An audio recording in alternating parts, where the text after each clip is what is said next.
Pero ahora vamos a hablar de, a partir de esta publicación, que es el Diario de la Peste, del escritor Gonzalo Tavares, un escritor muy importante de Portugal, celebrado por José Saramago y demás. Ahora vamos a hablar de los detalles de este libro. A partir de esto vamos a hacer un poco de memoria literaria, si se quiere, respecto de quienes contaron la peste, algunos de los que contaron la peste a lo largo de los tiempos. Y vamos a arrancar por Daniel Defoe, un autor obviamente muy importante, que en este caso contó, ahí lo estamos viendo, me voy a correr para que lo puedan apreciar, en el Diario del Año de la Peste, contó justamente este libro, publicado en el año 1722, cuando fue la ciudad de Londres la que fue afectada por la peste. La peste a la cual se refiere es de 1665, el autor no pudo haberla vivido porque tenía 5 años, pero sí contó de una manera cronológica, identificando incluso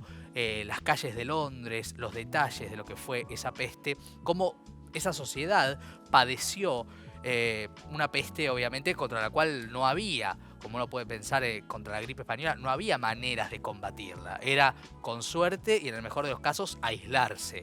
Esa fue una de las primeras manifestaciones de la historia de la literatura sobre este universo, el universo de la peste. Pero obviamente si hablamos de universos célebres, el libro por excelencia que desde el inicio de la pandemia se puso como el gran referido y señalado es La Peste, directamente La Peste de Albert Camus, un autor fundamental, existencialista. Algunos dicen el brazo artístico de Sartre, aunque eso ameritaría un debate, y ahí lo vemos a Camus con esta novela que obviamente cuenta en Orán, una novela publicada en el año 47, toda la lucha, ahí sí, de los médicos, de calles llenas de ratas, de gente que muere, de gente que se contagia. Esto obviamente cuenta una peste muy anterior, de 1849, pero la cuenta con este combate humano, médico, como una cosa heroica, ¿no? Heroica, pero que fracasa, ¿no? Porque lo que triunfa lamentablemente es la peste.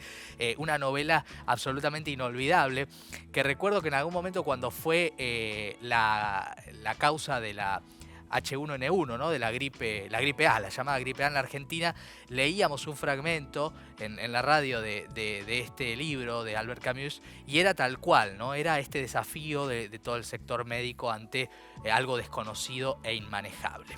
El tercero de los hitos es actual y tiene que ver con una escritura durante la pandemia en la Argentina, es Guillermo Sacomano. Soy la peste, un libro por el cual he estado aquí en el programa hace un par de meses, ¿no, Anto? Ahí está Guillermo Sacomano, autor argentino. Y esta Soy la peste es una novela que, como charlábamos efectivamente con Sacomano, es una novela que tiene mucho del universo de Dostoyevsky.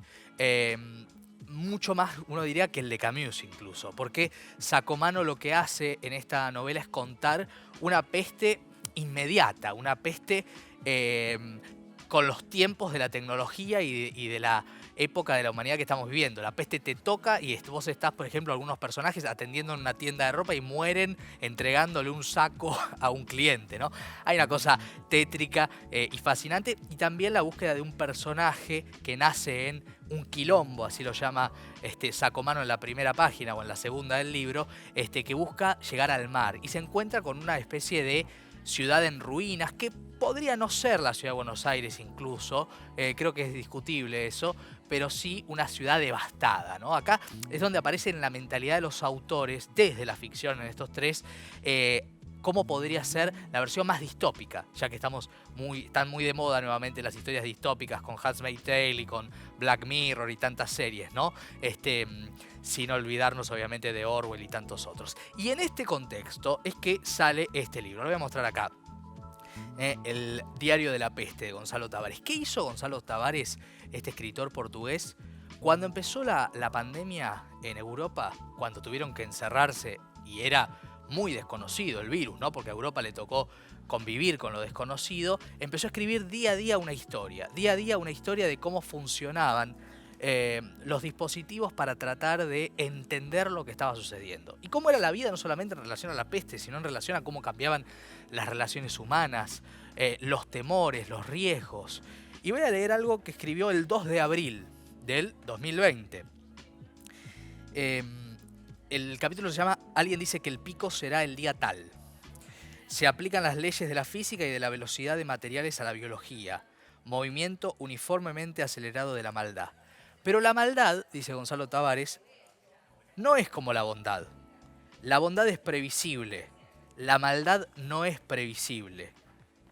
Eso de la certeza. Este es un pequeño fragmento, ¿no?, que les leo para entusiasmarlos sobre esto que quizás nos permita entender el tiempo que vivimos.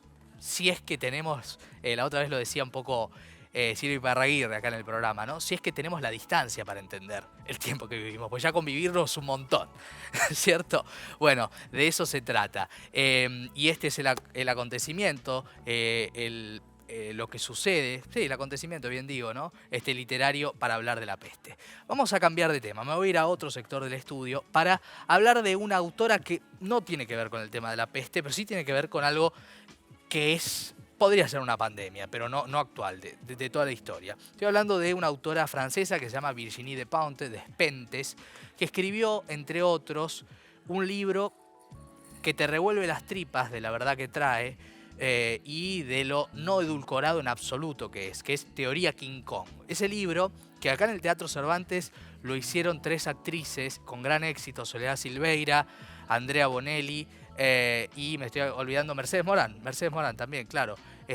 Cada una hizo una versión de esto.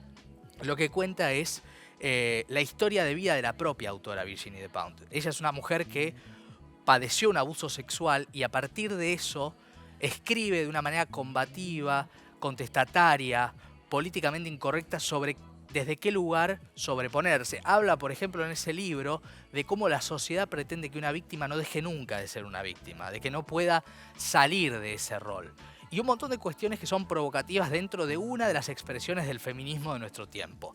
Y me pareció que era interesante en un programa que habla de pronto y recuerda a muchos autores que ya no están, traer esto, que es más que presente, es futuro en un punto, ¿no? Porque está la potencia de Virginie Despentes. Vamos a escucharla hablar en castellano, en un castellano bastante digno para ser francesa, también reconozcámosle eso.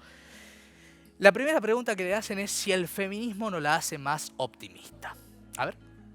El feminismo es el único tema, uno de los únicos temas igual con los movimientos gays y también con la visibilidad negra, todo alrededor del postcolonialismo, donde tengo la sensación que no estamos en una situación de derrota brutal, pero estamos en una situación de algo que sucede que a mí me interesa un montón, pero dentro de un cuadro que del momento no conseguimos romper. Y en base a lo que ella habla en su obra, le preguntan en esta entrevista si la violación no es una forma de terrorismo contra las mujeres.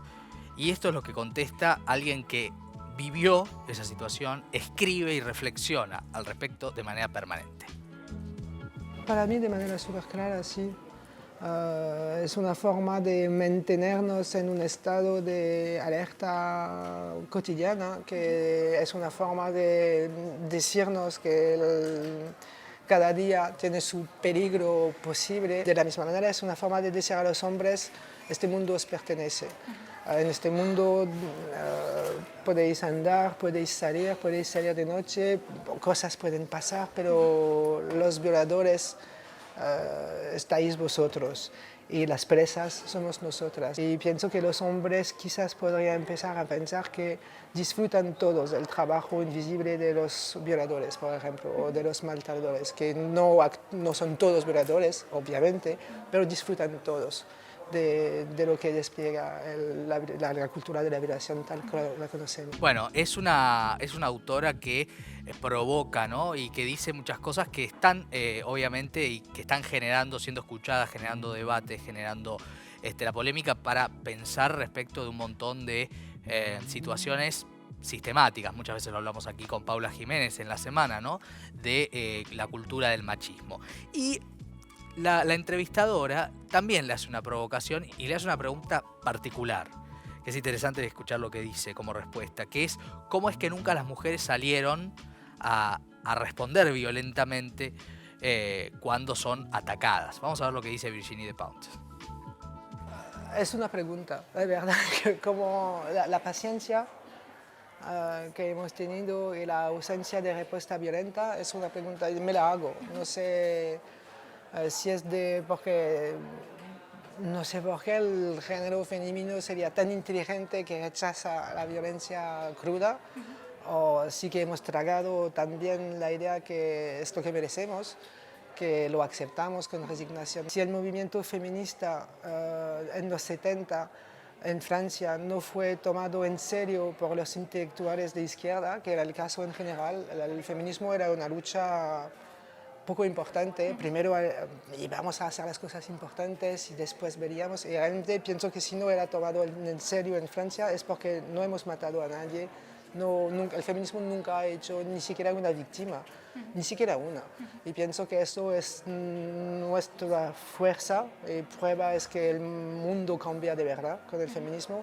pero fue también nuestra debilidad en el sentido que para ser tomado en serio en los 70, 80, era mejor tener sangre, víctimas y martirios en la cárcel.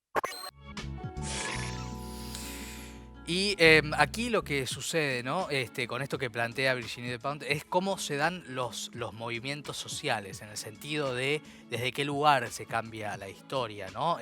Y ella lo hace siempre desde una cuestión muy provocativa. De hecho, cuando uno lee Teoría King Kong, así se llama el libro, lo que ella señala es: voy a hablar de las marginadas, de las despreciadas, no de las que salen en la tapa de revista, que también pueden ser víctimas y también tienen derechos que no se les respetan y deberían respetárseles.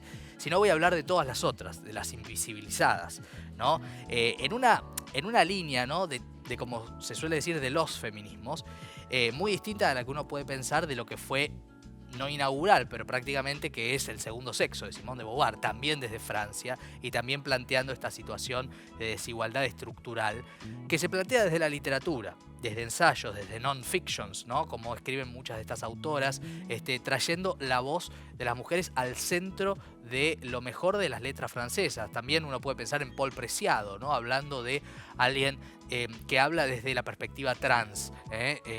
Obviamente, autores y autoras que para los que quieren una literatura cómoda, bueno, no son lo que elegirían cuando pasan por una librería, pero sí son los que están hablando del presente, del futuro y del debate, a veces muy incómodo para una sociedad que podemos pensar hacia adelante.